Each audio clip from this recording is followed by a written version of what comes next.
This video is sponsored by Terrell Hutton, who makes the invisible investable. Today on the CEO Barbecue, we're looking for silver in Mexico together with Kootenay Silver. For a bullet point summary of this and all other CEO interviews, please go to resourcetalks.com and subscribe to our free weekly newsletter. The company you're about to hear from has paid us for the production of this interview, but this interview is still intended only for experienced speculators because this is venture capital and mining is a very risky industry where failure is the norm. All conversations are general and impersonal in nature, and they contain forward-looking statements. I'm not a licensed financial advisor, and my business sells content-producing services, which also makes me biased. So before continuing on, please talk to an independent investment advisor with a good long-term track record because your capital is at risk, and also visit setterplus.ca where you'll find the company's official filings. If you're not 100% sure you understand all the biases and the disclaimers that I just showed you, please go to the last section of this video and do not consume this content unless you fully understand and agree with everything said herein. That all said, I'm not doing a full company overview here for Kootenay because Jim has been on the barbecue multiple times over the last year, spoke to them at PDAC, looked at their core. So if you're new to this story, you might want to go back to those videos because that's where we did the infamous smell test. We talked about the good, the bad, and the ugly, including skin in the game, track record, all the fun stuff. So please do go and watch those videos. They're going to be linked in the description of this one.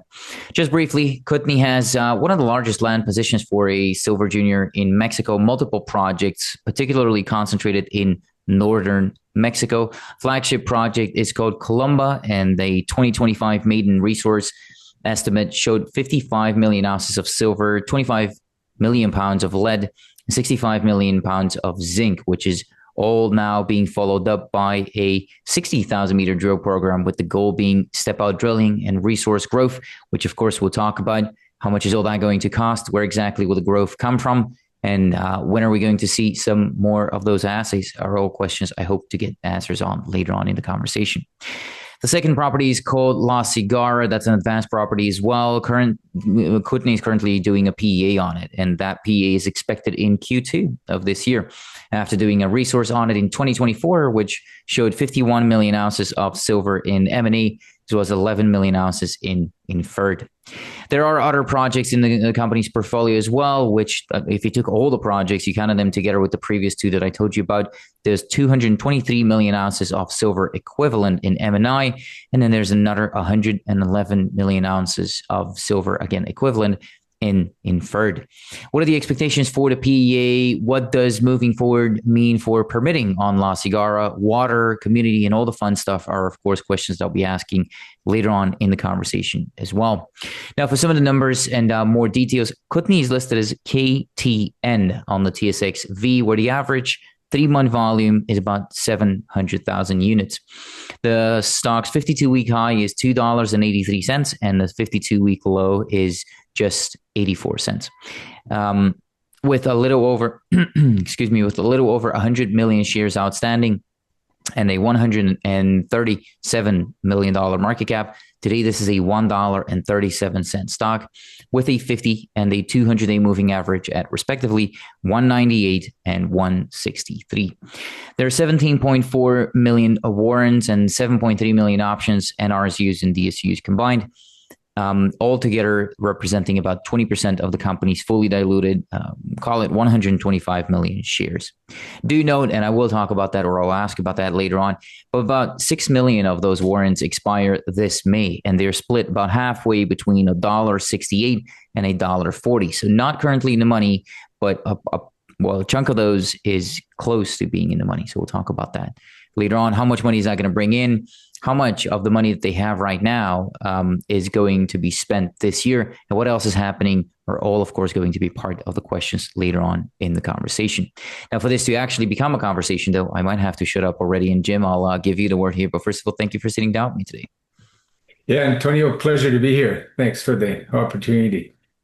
Pleasure is mine. I am looking forward to kind of doing a catch up. I did see you at PDAC. We did that video. I met some of your geos, which was pretty cool as well. And so this will be a good catch up. And I think it's been over 9 months since we really did kind of a deep dive, and I've met you all over the place, but never really sat down for a decent conversation.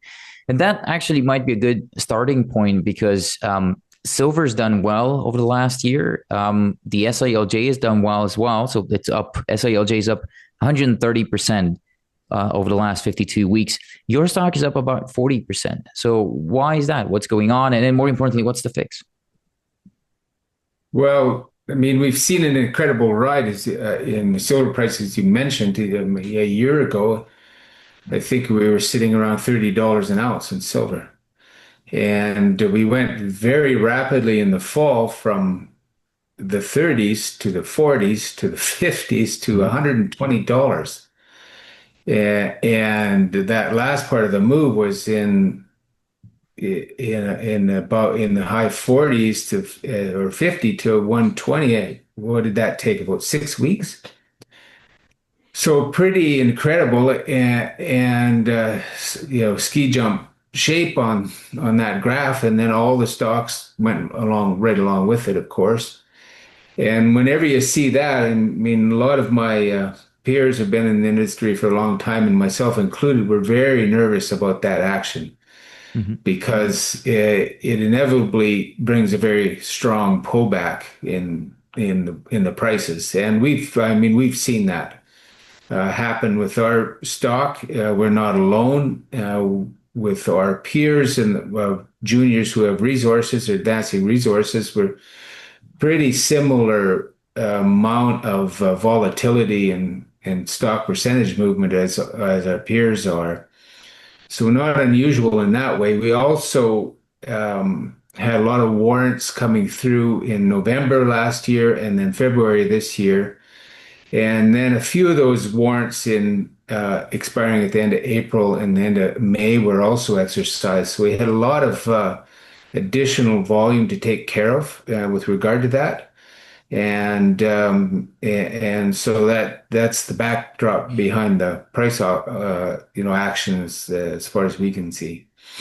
I do want to know more about that, but people listening should also want to know more about Tara Hutton, who doesn't only make the invisible investable, but they've made this video free of YouTube ads by sponsoring it. Tara Hutton is built for the people who are tired of going through boring PowerPoint decks and geological jargon when they're analyzing mining companies. It's a digital platform where the data, the story, and the context sit together so mining investors can use visuals to understand the why without needing a geology degree or a week off work. And if you're on the company side, it's a great way to present your project like a serious operator with everything investors keep asking for in one place. Contact them at terrahutton.io. I see, though, that the way you're combating it, and I suppose that's what the conversation is going to be about, like how do you change that? How do you combat the downward pressure that might be created here, either from the live financing or from whatever it is, really? But I see that one way that you're trying to combat it is marketing. So in late February, you signed a $1 million marketing contract for 3 months, which $1 million is just a lot of money. And that's on top of your other marketing agreement that you had from before. But again, the stock price, actually, since that $1 million contract was announced, the stock price is actually down. So what's the goal with all the marketing here? How are you going to measure the effectiveness of that program so that you know to turn it on or off? Well, this is the first time we've embarked on serious amount of money in marketing going back to last fall.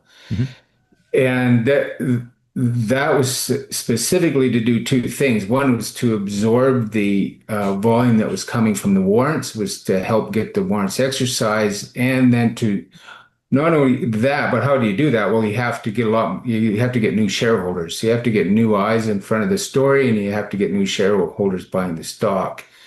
That was very successful in the fall. We could track that, especially on the QTC exchange in the US. Daily, there's a program where you can actually watch what's happening with daily with the volume and what's going on and where it's being bought. So you can track what's happening with that marketing, because the marketing is designed to come in waves, and the push goes out and you know when it's going out, and you can see the reaction in the market. So we're actually able to measure that. And then the most recent program that we just started is the same purpose. We've probably picked up, we estimate, another 2,000 or 3,000 shareholders on that effort. Now the timing was lousy on that program because it was right when the silver price broke, and you had a lot of volatility to the downside. So that that was unfortunate, but still it picked up a lot of new shareholders, got us in front of a lot of people that we normally wouldn't. These programs are getting in, being pushed out and getting in programs that are having 250,000 views at a time. So you're going to a very, very wide audience by doing these. There's quite a few other companies on the venture exchange who run these kind of programs, and for the similar purpose. Also we've spent a lot of money there, and we've never, it's as a percentage of budget that we have and a percentage of treasury, it's probably not, all that different than some things we've done in the past, because we had a treasury of about 40 million when we started that. And, after the close of the last financing. And so, percentage-wise, it's not all that, percentage-wise, it's not an unusual percentage of budget to be spending against the treasury you have. Mm. How much is that? Like, what would that ratio look like versus what's going into the ground versus what's going to marketing? Well, the marketing budget is looking at, say, 2.5% approximately. So that will put you. So how much money is going to go into the ground Well, then this sort of year? about, between 1.5 and 2 million. Is going to go to marketing. Yeah, to Total. marketing out of a Yeah. $40 million treasury. Right. And the budget that we've expanded our drill program at Columba to 60,000 meters from Yep. 50. So that's about 18 million.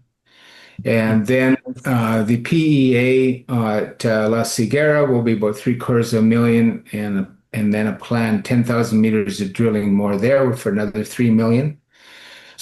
And then we're going to be doing geophysical work, hydrologic work for the water assessment on both projects, as a matter of fact. So you're going to be looking at a budget that's been laid out for us the next several months here of approximately 25 million.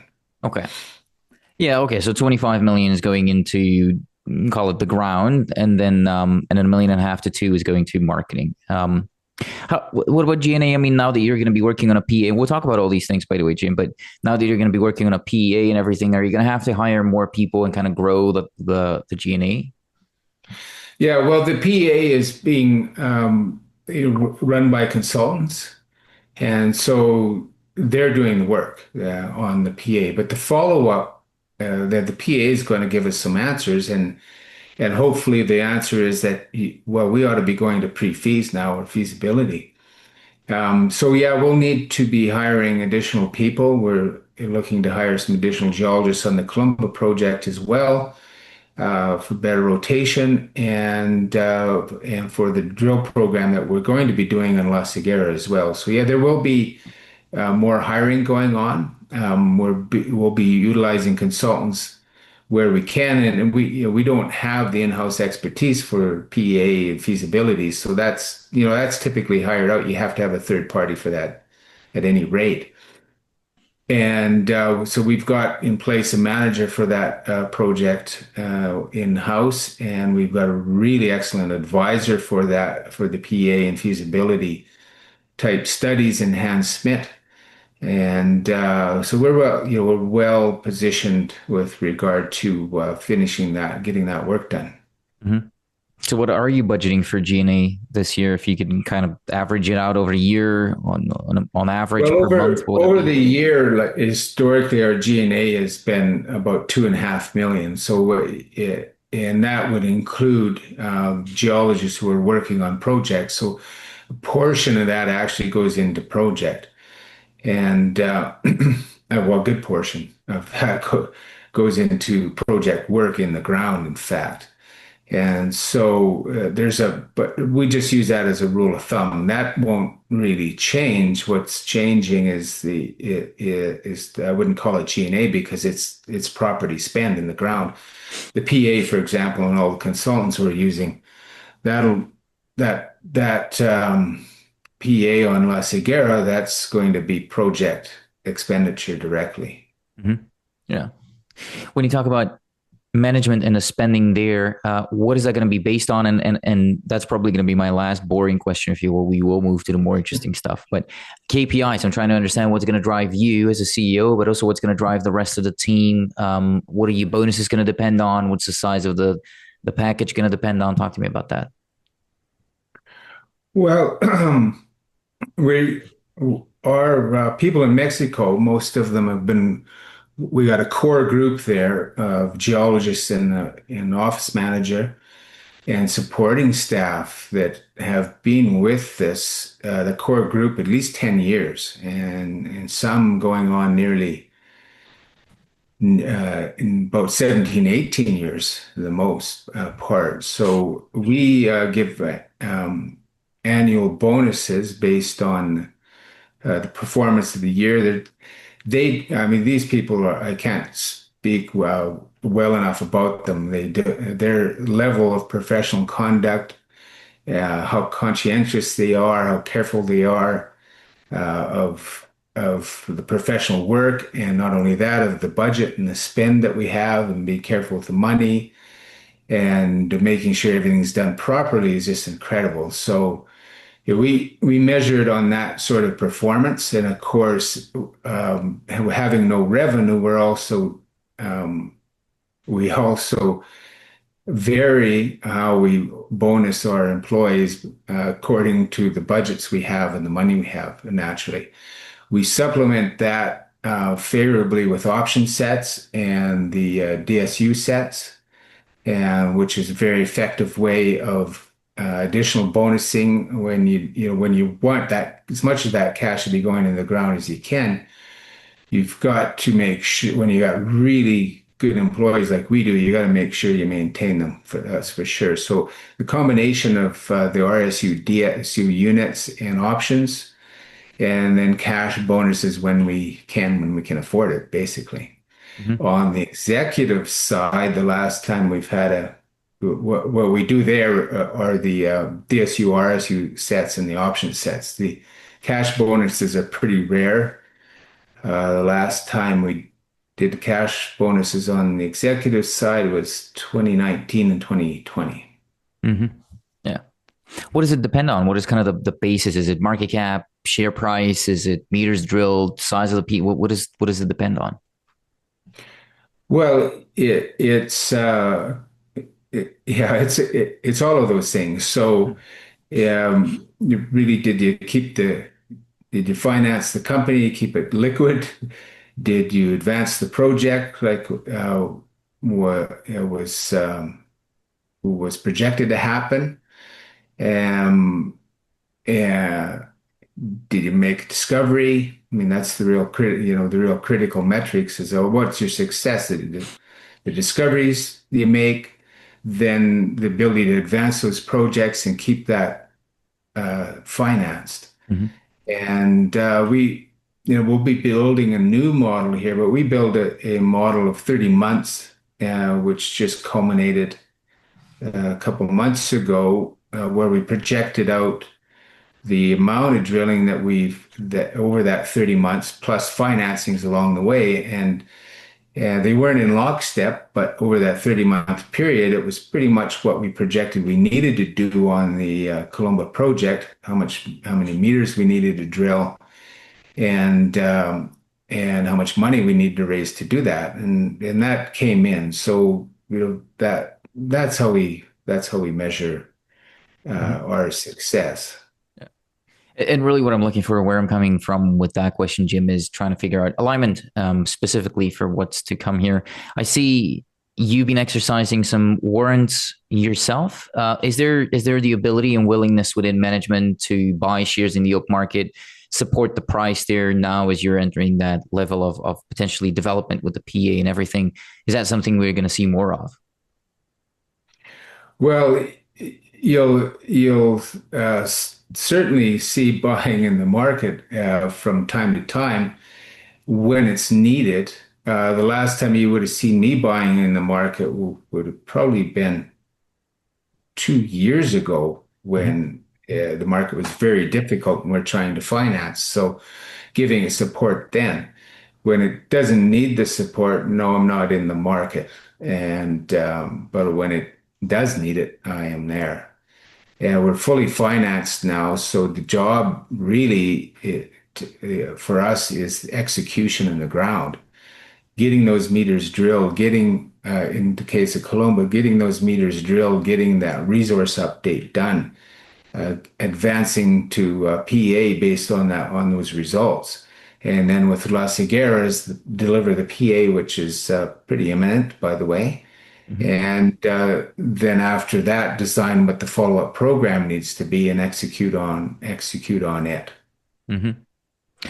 Do you guys, because you did two financings in the last, call it 9 months ish. I think one was 20 million, the other one was 18. Are insiders participating in those financings as well? Uh, let me think. The last two financings I did not participate in. Over the last 5 years, I think I've been participating in at least 80% of the financings we did. Mhm. Enough annoying questions for now. We'll do a little bit more annoying questions maybe later on when we talk about the geology here and there. But you have 50,000 meters of drilling at Columba has increased to 60,000 meters, so additional 10,000 meters. Why? Where does that come from? Is it just because you had more money, or yeah, what's the decision behind wanting to do 10,000 more meters? Well, it needs a lot of drilling. That's the bottom line. And this initial program is just mostly designed to find the limits of what we've already found in terms of the resource bodies, because they're all open-ended and we haven't found the limits yet. So it's all step out drilling, roughly 100-meter step outs, and to define those edges. And then we have a whole list of targets to follow up beyond that. Targets where we've have drill holes with high grade hits that haven't been followed up, and also veins that we've mapped out that don't even have any drilling in them yet. So there's a lot of drilling going to happen at Columba beyond what we've even designed. This first set of drilling is to find, mostly to find the limits of the resources we already have and do a resource update and then have a look at that and make a decision on if we're ready for a PA or we're going to continue drilling at that stage. Could it so it could become more than 60, or would Yeah, you it upsize could. it again? Yeah, it could become more than 60.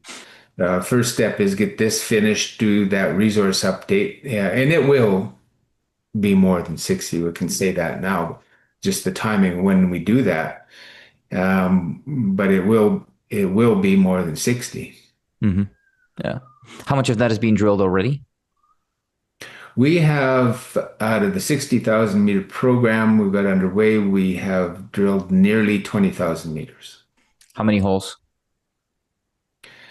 Uh, that would be about um, 25 holes or 30 holes. 30, no, more like yeah, closer to 30 holes in total. And then 10 of those have been announced, I think. I think it's more than that. We just released about another eight. So I think we've released about, I don't know exactly, but it's, yeah, I think we've released probably 16, Okay. 17. I'd You're just have trying to to figure look out at it. how many holes are still outstanding Pending. from what you've drilled so far. And then maybe more Yeah. importantly, kind of news release cadence. Do you think it's going to be kind of a fortnight news release, or when do you expect to have news? Yeah. So that's really what you want to know and look forward to is that cadence. So you can look at kind of a 4 to 6, let's call it 4 to 6 week cadence. Right now, we're in a series of holes that are deeper holes that are taking longer, so that cadence is going to be stretched out a little bit. In a few weeks' time, we'll be transitioning back to a number of shallower holes where that cadence will pick up. So it depends on that a little bit, Hmm. on the deliverance of that. As you probably know, when you see our releases, generally we're batching holes up 8 to 10 holes roughly at a time when we do release. And it's a meaningful way to do it. It's enough information to um, to understand what the results mean. Hmm. Yeah. What do the results mean that you've seen so far? Because I saw that it's been mixed here and there. Not everything has been great. I see in the latter portion of that you announced things are improving, but again, started off kind of mixed. What's that telling you so far? Well, as expected, these veins have variability in them, and so you'll have really high grade hits, you'll have medium and low grade hits within the vein itself. What we're really encouraged by the drilling is they've all hit the structures on the step out. They're all mineralized, and it's all still wide open. So we continue to drill this off, and then at the end of it, we'll have a resource update to see what it all turns into. Hmm. Wide open to depth. Uh, these systems quite often turn into base metal rich as you go deeper. And so this is part of what we're testing. We're already down to a 500 vertical meter depth on this thing, and without real appreciable change in tenure yet. But I expect to see that at some point, and that's part of what this program is going to answer. Hmm. Yeah, it's part of what I want to talk about as well. What is it that you're hoping to see there, kind of from a grade width perspective? What's the minimum to get you excited, essentially? We get kind of spoiled with this project because we have so many incredible high grade intercepts with really good widths. When you get intercepts of 18 meters is 650 grams silver, and 98 meters over 200 grams in a hole, where the true width was about half of that. And those are just unbelievable when you're drilling a vein system. So we get really spoiled, and even good hits, sometimes we're disappointed in good hits, but we shouldn't be. And so our expectations are pretty high because of that.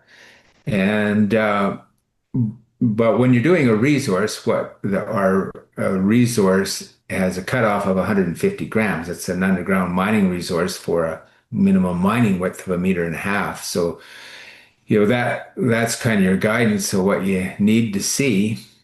That was at $26 silver too, as a cutoff, because when you start to take a resource and put reserves into it, those are sort of the parameters that define what'll end up being mined. So, Hmm. from that practical aspect, that's what we look for.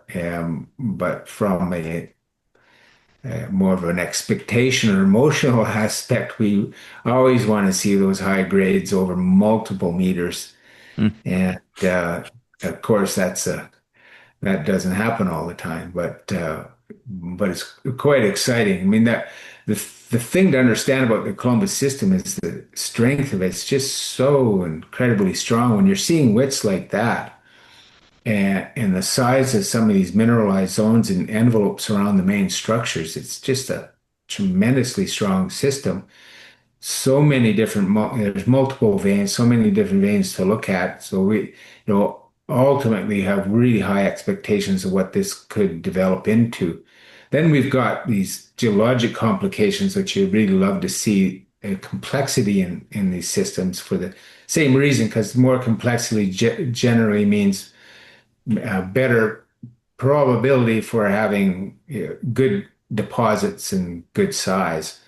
And now we were at the beginning of this year in the drilling, we encountered a molybdenum gold porphyry type mineralization, completely different than what we hit before. So it's a complexity that's really interesting. A target that will get to eventually. It's not the main target here, obviously, but it's just a very good geologic indication of the strength and size and potential of the entire system. Mhm. Also, something that I do want to touch upon. It's interesting though that you're doing 100-meter step outs, which for the epithermal portion of what you have is not all that common. Like typically, I see way tighter spacing. So why 100 meters? Well, first of all, to find the limits, it's kind of it's aggressive step out, but also because of the continuity of these veins, where we can do that, we can get away with that. If you've got a lot of variability in the vein structure, you're probably going to have to go into tighter spacing. We will be going into tighter spacing later with infill drilling to move things into measured indicated category. That will happen. But right now, we just want to find the limits of what we have, grow the size, continue growing the size until we get to a stage where we think that we can support a good PA and then move in. At which point we'll have to, well, at the PA you can use infers. So we'll keep step out drilling until we get the size that we want for that. And then at some later date, you'll come back with infill drilling. Yeah. Yeah. But Well, it's the continuity of these structures which is really good. I mean, the predictability is incredible on these vein systems here. So that's kind of unusual. It's not that common to have that. So that's why we can have such big step outs, partly. that's exactly where I was going with this, is thinking about continuity risk here, right? So if you look at the number of holes that you've drilled, what percentage of them would have to succeed and return kind of similar mineralized intercepts, both from grade but also width perspective, before you can kind of confidently say that continuity is proven over the new step outs, if that makes sense. Well, the continuity is already proven in the resource calculation we've done. So when they do that, they do a number of tests on the data and test that continuity. So we understand what that is, but maybe your question is more like, are what percentage of holes you need to be hitting to know you're adding ounces? Well, Yeah. um, if that's the question, and any percent of holes that hit are adding ounces. Mhm. Well, right now we have, I'd say at least, I think 100% have hit the structure uh, of uh, of grade that would go into a resource. Out of those so far, probably 85% thus far. Mhm. And so it um, I think maybe if that's your question, I mean we are expanding the size of the mineralized body. Yeah, it's still open, it's still strong, it's still predictable. And I might add that most of our drilling has been on the D vein so far. Mhm. Now we're moving more into that Lupe and B veins, and that and the historically mined vein, there's sort of four of them made up just about most of the vast majority of the ounces that we have. The D vein contains 60% of Yep. the ounces we have to date. So we're really focused on finding the limits of what's there, first of all, and then also on the adjacent Lupe vein. So that's the bulk of the 50,000 meters of drilling are in those zones. Well, and you and I have talked about the kind of the pinch and swell nature of epithermal vein systems that you typically see. What's the bare minimum width that you'd want for? Because we talk about chasing this underground and deeper. What's the bare minimum width for underground mining here? And what percentage of your intercepts actually meet that? Good question. The percentage of the intercepts on this program or overall, I mean, Overall, everything that you've drilled so far. I don't know what the percentage is on that, but when you're in the D vein, it would be very high. It's a vast majority are meeting that. So, that becomes quite variable when you're doing real grassroots exploration. You're just searching for silver to start with. But okay, what do you need? In Mexico, people are mining veins that are down to 30 centimeters wide, Mm. 25 centimeters wide. However, you have to dilute that out to at least a meter and a half minimum mining width is general rule of thumb. So whatever that grade is gets diluted down to that. So obviously, if you're in something as narrow as that, it's got to be very high grade to take the dilution. So it's a when you're looking at meter and a half or 2 meter wide, you need that the cutoff that we're using is 150 grams. Mhm. So that's kind of what you're looking at for when you're looking at the drill results, and you want that kind of for a minimum to start being pulled into your resource. So if you're looking for some sort of guidance that way and trying to judge what results mean, that's not a bad way of looking at it. Mhm. Yeah, just trying to figure out essentially from what you're producing so far, what percentage of that will actually eventually come out of the ground. And maybe talking about what's going on at depth. You did have a news release in January, I believe, where you talked about those deeper holes again. I believe it was on the D vein, suggesting that the veins might kind of flatten at depth, and that those might be um, tighter compression zones, and so not as strongly mineralized. So is that what does Yeah. that mean? Or does it mean you're reaching kind of the realistic economic depth potential of the deposit? Or are you already closing it off, or how far? No, it, Yeah. it, it means it's an area of pinch and swell. So it's Okay. where it's pinching, it's tightened up, and it's not as well mineralized. And that happens where you have changes in the shape of the vein, whether that's laterally or vertically with depth. So whenever you get a wiggle in the vein, that changes all your compression or extension, and it can tighten or it can expand. And typically, where it expands is where your best mineralization is, and so that you're looking to map those features out, so then you can follow them, and because that's where your best grades. And once you figure that out, you can follow where your best grades and widths are going to be. And so that's what we were speaking to there is we were seeing some flattening in that one particular area, and that fits with the mapping we did at surface, what it would predicting we should be seeing. Mhm. It and where it rolls again, the prediction is it will open up. At some point, the whole thing will pinch out at depth. It'll end. There are tops and bottoms. So part of what we're doing is defining that. We haven't yet defined it, but that's part of what this program is going to achieve. And so the other thing we're doing to help with the deeper targets and see what's going on, because this is such an interesting, complex system. There's a lot we don't know yet. We're conducting a very comprehensive geophysical program across the whole property, running deep seeing MT, it's called, which is looks for conductive zones and resistive zones, and then also IP, which is a different style of geophysical survey that is more suitable for the shallow structures that we're drilling.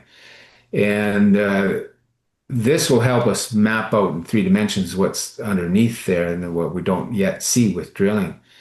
And it the interpretation of it should be very good now, because we do have a lot of holes in, so we can have direct correlation to those results to a lot of the drilling so far. But hopefully what it's going to do for us is map those structures out laterally where you don't really see them very well at surface, and also at depth below where we've drilled, and then aid in prioritizing where to go deeper and where to follow these structures sideways. The thing about this vein system, as you may recall, is that we're right at the very top edge of the vein system where it pinched out. So these epithermal vein systems, if they're completely preserved, they'll have a top which would have perhaps been a hot spring, not necessarily, but a hot spring at surface with nothing in it. And then at some point at depth, the top of the veins start to form, and you get your metal, your silver or gold deposited there, and then you'll keep going down some greater depth. You'll find a bottom where it pinches out on the other side. So you'll have a top and bottom. We know in our case from the mapping work we've done that we're sitting at the very top edge. We can actually walk the top edge of the vein upward, up slope as we climb the hills and watch the vein start to disappear and watch the silver grades just disappear as well. But underneath you, the vein is still preserved. So really great, interesting project from that aspect. And we could teach a field school there for geologists on the classic epithermal system because you can see this whole breadth of it. It's very instructive and very exciting for us. So anyway, the back to the geophysics. So much of what I'm trying to say is so much of the vein structures are blind to surface. You don't really see them well exposed or expressed at surface. So this will help us map out what's going on underneath there. Mhm. I think one of your geologists at PDAC told me that it is quite a textbook, quite a textbook example of what you're seeing, especially the rocks that you had there. They were good examples of what you're talking about here. Again, for people who haven't watched that, go and watch that video. There's a lot of good, a lot of good footage of the rocks and the core that you picked up there. You've drilled what, 250 holes maybe in that project to date? Just about, yeah. Yeah. We're drilling 249 right now. So Okay, I was pretty close. I was actually just guessing off of what I knew before that. But do you feel like you understand all the geological relationships and kind of implications at depth already, or is there more work to be done? Because it is, I mean, there's a lot of complexity that has happened to the project over the years. yeah. So no, we don't know what the complexity yet. And it could take many years for that to evolve. And you just have to look at any mining district where they've been mining for decades. And they're always learning new things about the geology. They're discovering new things that they didn't expect if it's a strong district. And so no, we've got a good understanding of the veins that are exposed at surface and what we've drilled so far. We've got a really good understanding of that. But beyond that, no, there's an awful lot to learn here, an awful lot to discover. In our opinion, we're going to discover a lot more because there's a lot of the structures we haven't even got to yet. And how does this gold, molybdenum, porphyry tie into it? How is it even related? We don't know. And so um, there's going to be a lot more that we learn here as we go along, and hopefully a lot more that we discover that we don't expect. And that that's actually my expectation is we are going to be discovering some really nice zones that we don't really expect as we're drilling other targets. What's been the biggest challenge so far at Columba, or what's the thing that still keeps you up at night? Well, now it's the earlier days was a big challenge for first of all to raise the money to get the drilling done, and that happened in fits and starts because of the market. Then raise the money to secure the financing for the final payments, which at the time loomed very large given where we were in the market. We had 10 years of a bear market that we were coming out of during that period. So that we're past all that now. We own 100%. We've got surface access agreement with the landowner there where the veins are for 24 years, allowing for exploration and exploitation. A lot of the things have been de-risked. We're still sequentially de-risking as we go. We're looking now to make it bigger. So the biggest um, concern now is let's get it to enough size to support a mine. Mhm. And the grades we're seeing are economic. The widths we have are economic. or it can be economic. You need to get the size up. And so that's our focus. It's not a huge worry. We're quite confident we'll get there, but wait till we do, you don't know. Hmm. What would the size have to be? What's a mineable size in this scenario? That's a good question. It kind of, I suspect that even at the size we have now and with additional drilling we have now, you could probably make a project out of it. You'd have to do the studies to prove that. We're shooting for the next stage to get ourselves up to 100 million ounces, and that's just sort of a bar, the industry bar, where people get really excited once you have that size. I mean, you're amortizing then a capital build over a lot of ounces, and it's always better to see more than less. It's all about economics, and so scale and size of production. So if you get to 100 million ounces, you could be building a mine that's going to be 5, 6, 7 million ounces a year for a very, very long time with a size of that. And that's a big producing silver mine if you can get to that size. So with that, I mean, we're certainly shooting for that 100 million target next. And geologically, we think we've got potential here for multiples of that even. But that takes, time and a lot of drilling to prove. It's always better to see more than less. Sounds like my wife's motto when it comes down to shoes. That's kind of how she is.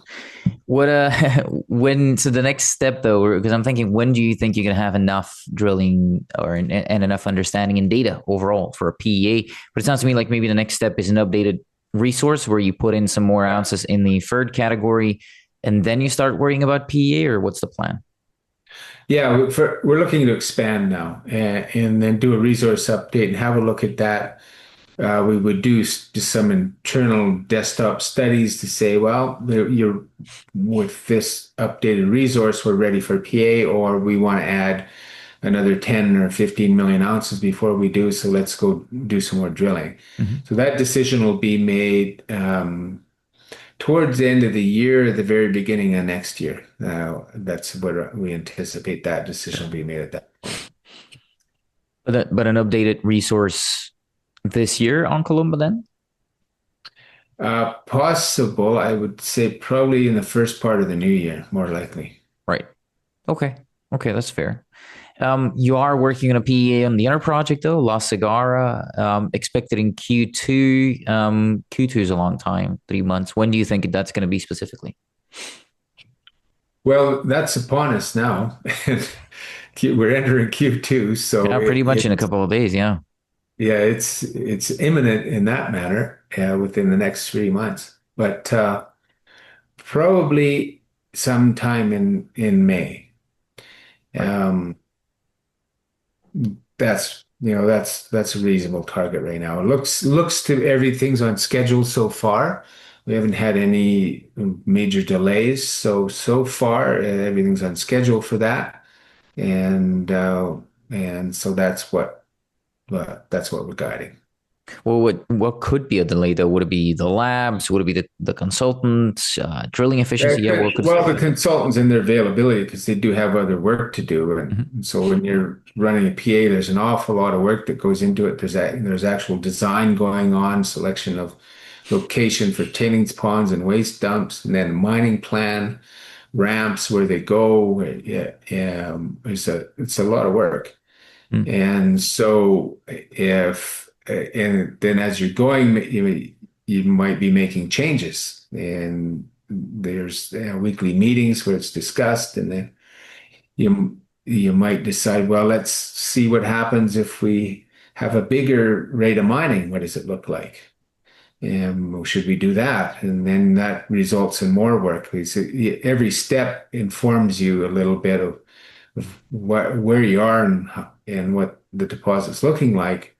And that might lead to decisions where you're going to do a little more work than you anticipated. So that's one example. Another example is that, well, maybe uh, the consultant has another job that he's um, committed to previously, and he's not going to be available for the next 3 or 4 weeks to finish up where you are. So yeah, there's those usually are the factors. Sometimes work leads you to saying, well, you should maybe wait for this metallurgical work to finish before you do finish the PA or some other type of work recommended. But right now we're looking to be on schedule for May, and that looks okay right now.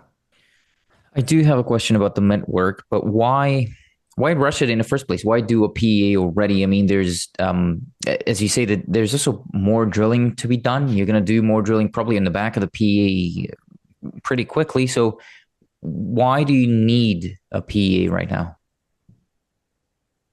Well, some people would tell us that PA is long overdue, but we knew from just desktop models that once you got into 30 plus silver, La Cigarra could start to look pretty interesting. And so now we're well beyond that. Uh, and what a PA does is it puts some economic parameters and guidance around it. We can tell you, well, at this silver price, this project looks really good, and you should be going down feasibility and thinking about building it if you got a positive feasibility on the back of that. It would re-rate your ounces. Also, it will give some guidance that says, hey, you know what? You take this down to feasibility, and if you get a green light there, you might be producing several million ounces of silver a year. And so now you've given a time frame for that where that could happen. Now you're moving into from being an explorer to a developer. Mhm. That's a whole new metric. Not only explorer to a developer, but a explorer developer with three more projects right behind that one. Mhm. So it really adds a lot of value. And we've been so focused on Columba because of the grades and widths we're getting there. Columba is the sort of project that could work at any kind of silver price if you get it to the size that you can build a mine on. And so we've been, very focused on that in the last 5 years. These three other assets have been sitting there idle and forgotten about. Now, La Cigarra is the between combination of grade and size potential is the best of those to advance. It doesn't need any more work to get a PA done. So we can very rapidly get the PEA out and then hopefully have a re-rating of our ounces because of that. Moving from explorer to developer. Yeah. It's a whole new ball game. Would you though, or how you have the Lassonde curve, right? And everybody calls it kind of the valley of death, or the boring engineering phase, if you will, where kind of your stock price falls or even stagnates as you're going through the economic process, EMBRI, PA, PFS, FS, FID. And so how do you combat the Lassonde curve is essentially what I'm asking. How are you going to make sure that you get better value on the ounces once they're in a PEA? Well, I mean, you're talking about adding an asset that's not even getting any value right now. So if you come up with a positive PA in La Cigarra, we're not even getting any value in that. Like in our market cap now of around 140 million currently, approximately Canadian, La Cigarra is not being valued. If suddenly a PA comes out and let's assume that it's positive, and now you've got all these ounces that are going to come on the book. Not only that, they're not going to be just resource ounces. They're going to be resource ounces with a economic study around them. So the value of those is going to be ratcheted up even more. Mm-hmm. So it's not like you hit, the Lassonde curve is for a junior explorer with no discovery. You make your discovery, you got the excitement, the big stock rise on the discovery, you build the resource out, and then you start to slide back. And then as you de-risk that asset, it starts to climb again. So La Cigarra is already at that point of the curve where it will start to climb again with a PEA. Mm-hmm. Yeah. Would this PEA be enough to make this project sellable, both in terms of size, but also in terms of stage of the asset? Well, let's see. I suppose that's the only answer. What am I? What even did I think you'd answer? I suppose that's the only answer you could give me here. Are you guiding anything in terms of size, or what would you want it to be? What are you envisioning? No, we're not guiding anything in size. We'll run the PA and we'll see what it is. There's 51.5 million ounces M&A there, M&I there, and 11 million ounces inferred. A lot of upside.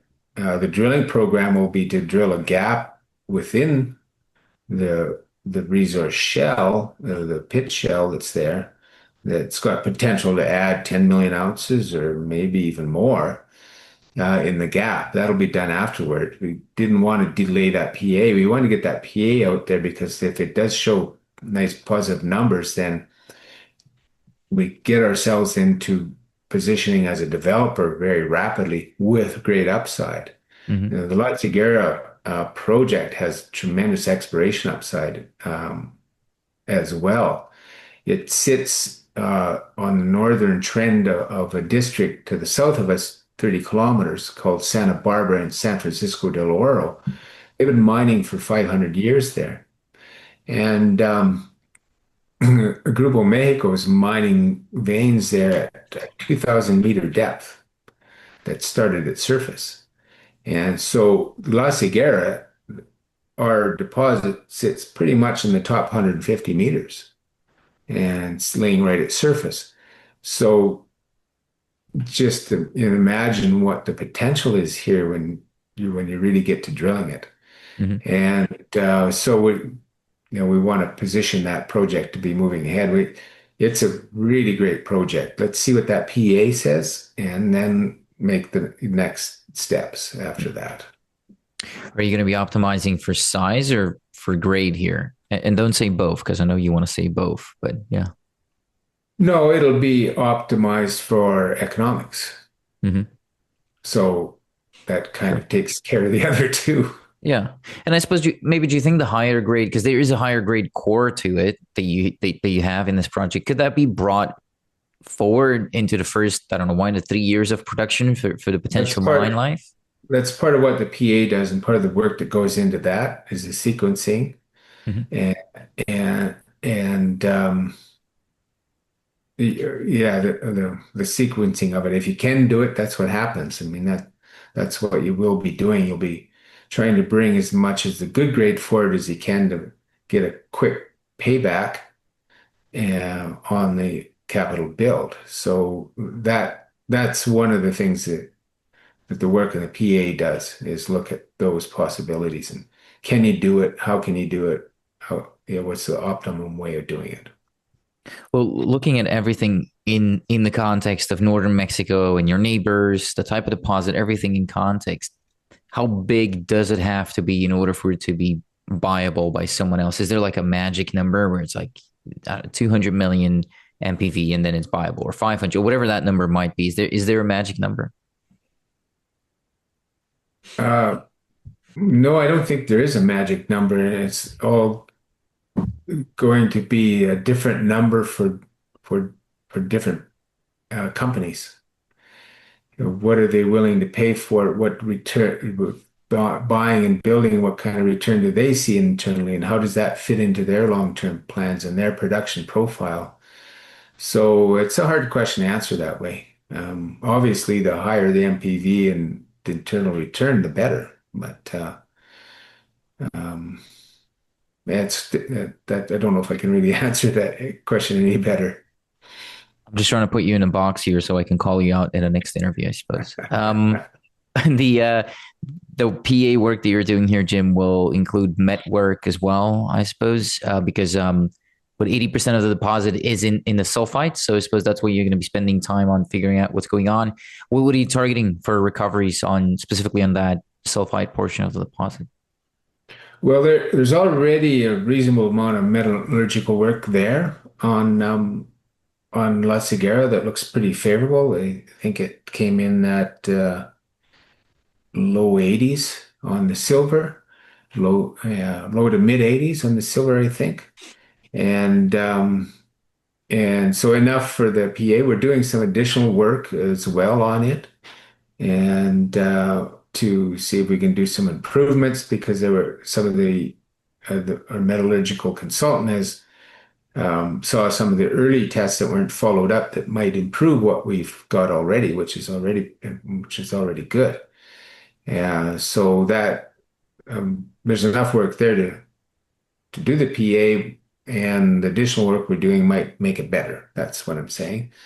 And so, yeah, it's going to be pretty exciting report to get out. Hmm. Is there, have you, what does the current metallurgy say about the deleterious elements, any nasties that you're dealing with there? Nothing, no, nothing real bad on it.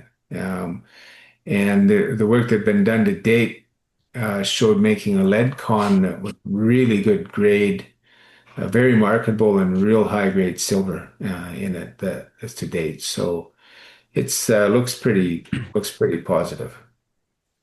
Two cons though in the end, zinc and lead, or would it be just one?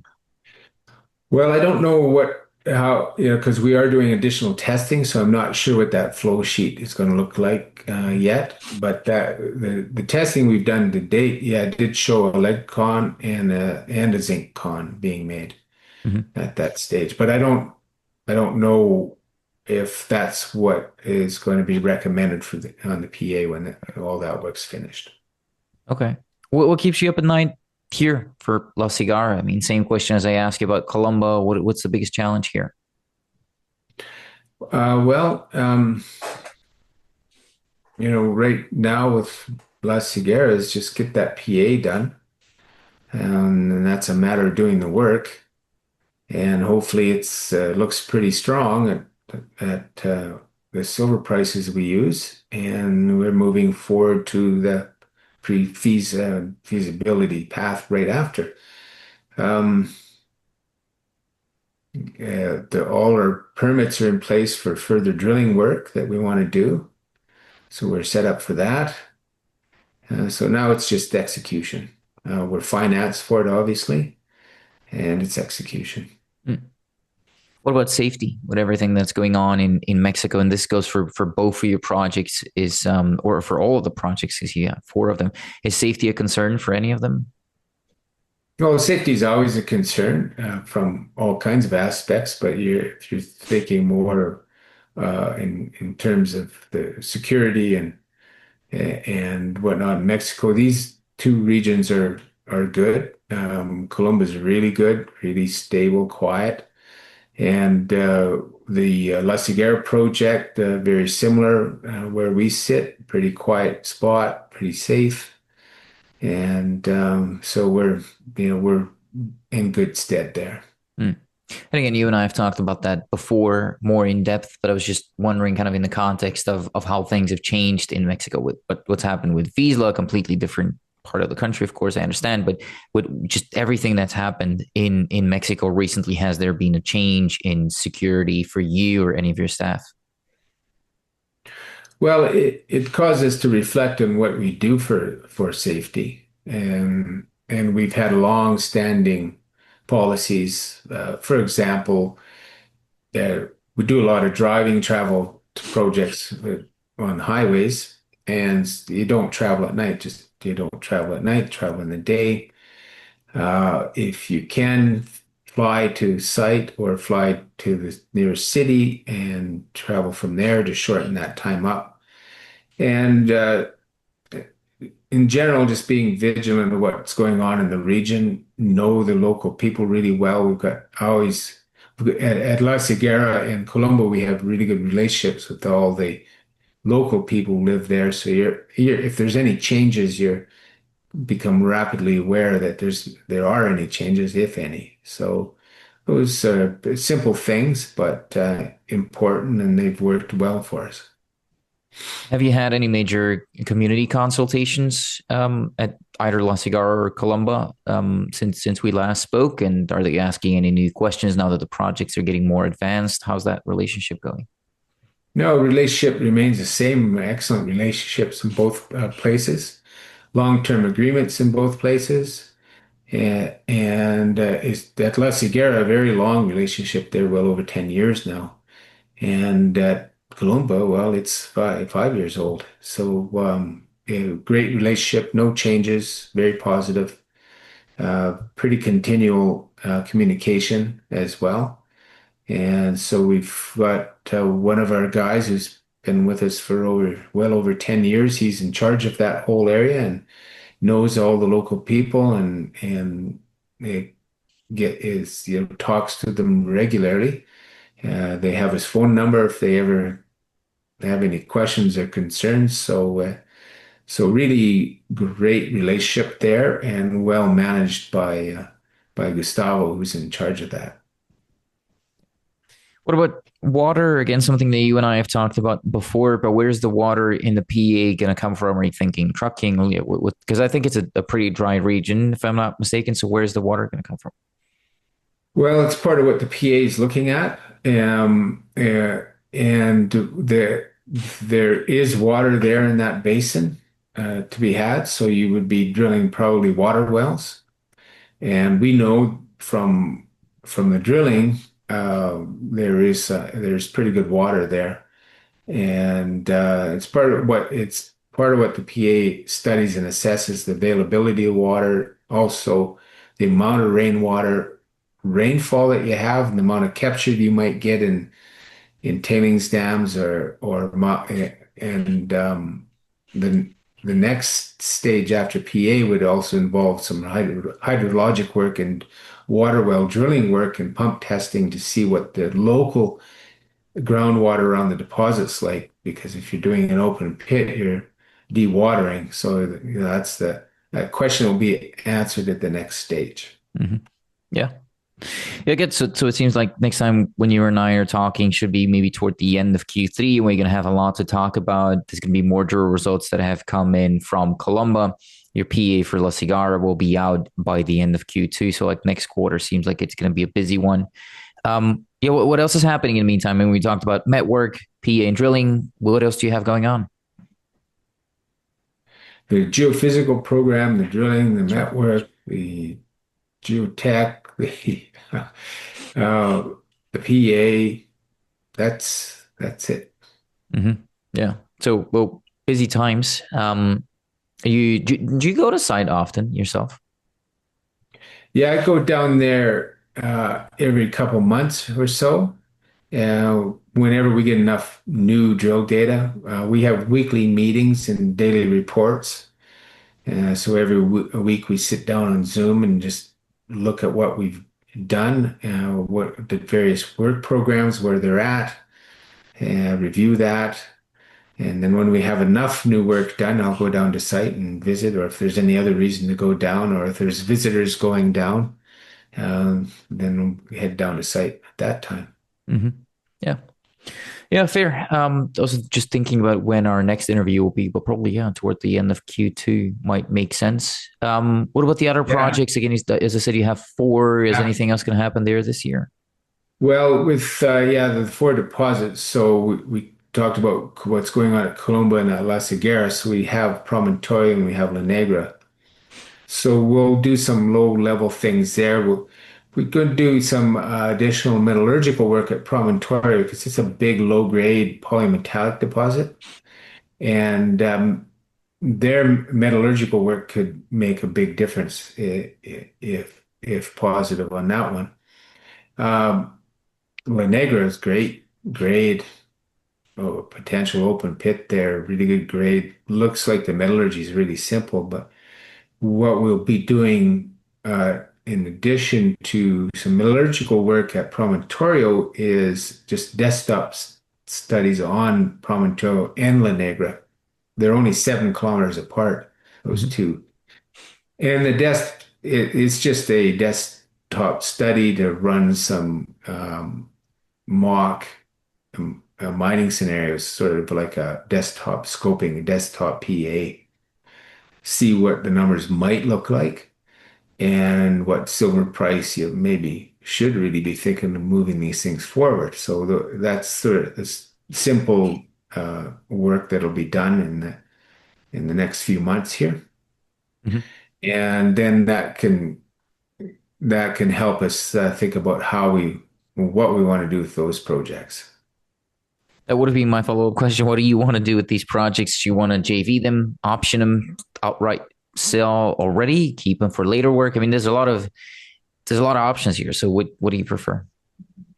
Yeah, we'll do those studies and then kind of make a decision. But right now we're focused on the Columba and then La Cigarra here. Because with Kootenay Silver, you've got one company in one jurisdiction, Mexico, with four deposits. One being drilled off with a great maiden resource, excellent grades and size potential.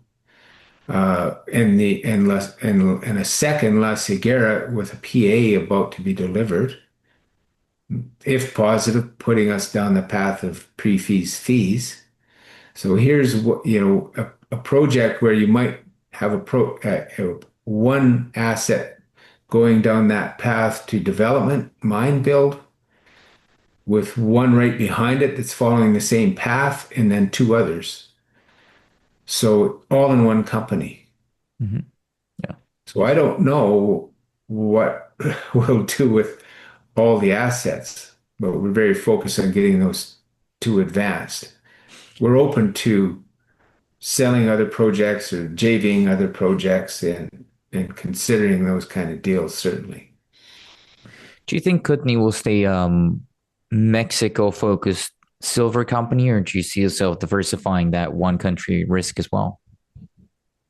Well, yeah, we're very focused in Mexico. We have been for a long time. We've got great infrastructure down there, our people down there, and we know the country well. It's been good to us in terms of the discoveries we've made. For silver discoveries, it's hard to find a better place. So yeah, and we've got some excellent assets that we're advancing here. And I don't think we need anything more than what we have. All right, Jim. Well, again, it seems like you and I are going to be catching up in call it 3 months from now. So quicker this time than we did last time. What's been the biggest criticism that you've gotten on Kootenay since the last time you and I spoke? Well,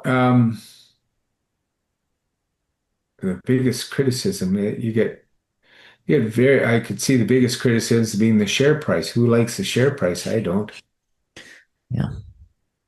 Yeah. And that's something we talked about at the beginning. Well, what will take care of that is executing the programs and the results. Yeah. Ultimately, that's what builds the value in your company. Mm-hmm. Yeah.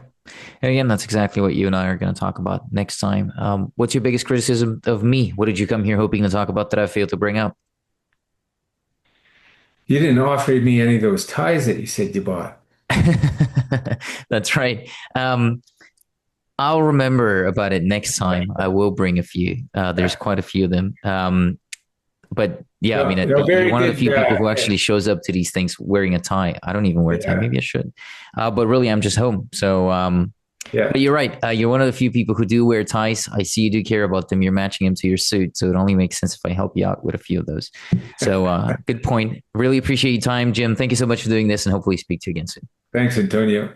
And as always, thanks to everyone for watching Resource Talks. I have a couple of more things to say, though. The fact that this company was interviewed here today does not mean that they're necessarily a good or a bad company. I'm not here to endorse nor attack anyone. I am simply here to ask some questions.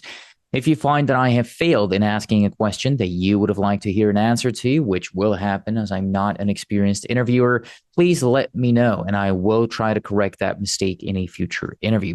As mentioned at the beginning, please understand that mineral exploration and development is an extremely risky business. Losing money is the norm and should be the expectation. This is a very complex sector, and the performance of individual companies typically depends on many different moving particles, including company-specific factors like geology, financing ability, and many others, really, as well as particles that are outside of the company's control, like geopolitics, macroeconomics, commodity prices, and many more, most of which are nearly impossible to fully understand. Moreover, these companies that typically get interviewed on Resource Talks are in the pre-revenue stage, which means they rely on the public markets for the financing of their operations, which could result in shareholder dilution. Furthermore, as a general rule of thumb, you'll be better off understanding that all company communications online, albeit this interview or their website and their presentation and their social media accounts, or even the social media accounts which you thought were your friends and then told you about a stock, everything really that these companies do is intended as marketing. And although I do not make buy or sell recommendations because there is a clear conflict of interest given the nature of my business, many out there do. And you should be aware of that inherent bias, and you should be careful out there. That bias is not always going to be clearly disclosed with everyone out there. So it is safer for you anytime you're watching any type of company specific content to approach it with a dose of skepticism and assume that the party telling you about it is biased in at least some shape or form, because there will always be a bias.